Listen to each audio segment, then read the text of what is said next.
Hello friends, today I would like to share interesting endgame that occurred in a practice game against my student in one of our classes. I recommend you to pause the video and try evaluating this position yourself, where it's white to play. What would you play here if you were given the white pieces?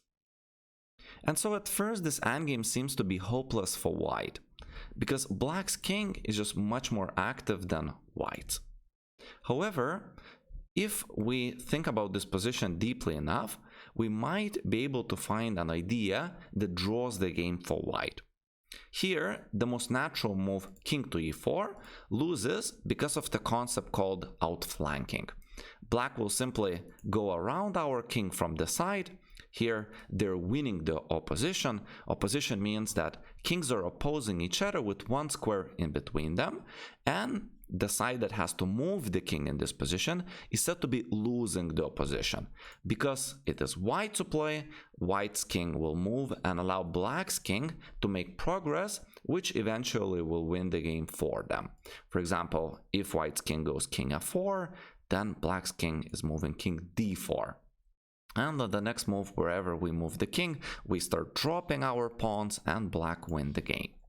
Similarly, if we went, for instance, to the square e3, still controlling the square d4, then black's king would just go king to d5, attacking the pawn, only move, and now king d4.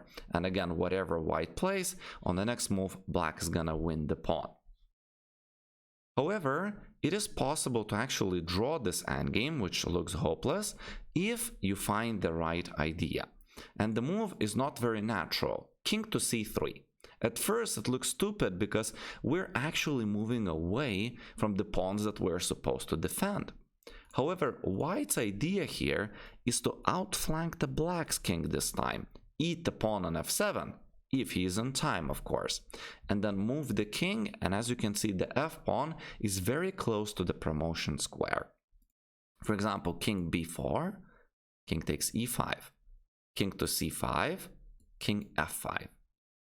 King to d6, and here there are two moves for black. Either they push the pawn or they eat the pawn first. However, both lines are actually identical or lead to the same position. Let's take a look first what happens if black is just hurrying up with pushing the pawn. So white is countering by attacking f7, e4, king takes f7, e3, moving the king, push, push, queen, queen, and white eventually take all the pawns away from blacks, and we have a complete equality, totally equal and drawish position. If we go back a little bit, there was a possible alternative for black, which is to take the pawn first instead of pushing the e-pawn. However, it would lead to exactly the same thing. Now black wants to eat our pawn, so we go king e7, and then the line is pretty much identical. White goes queen f6, and then the pawn is dropping. So believe it or not, king c3 draws in this position, a very surprising evaluation.